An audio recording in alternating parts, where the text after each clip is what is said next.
Jak silna była włoska flota podczas II wojny światowej?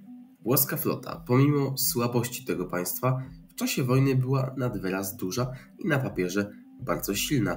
W momencie dołączenia Włoch do wojny w czerwcu 1940 roku była trzecią największą flotą świata, zaraz po brytyjskiej i amerykańskiej i o dziwo przed niemiecką.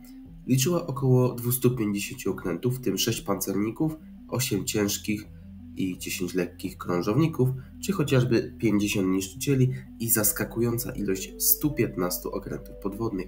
Jednak ta flota pomimo takiej wielkości miała problemy i to bardzo poważne. Brak wystarczającej ilości paliwa, które pożyczali od Niemców. Stara technologia, gdyż większość okrętów to były stare okręty z okresu I wojny światowej. I ostatni problem, brak koordynacji. Totalny chaos i brak tworzenia punktów ciężkości walk na morzach.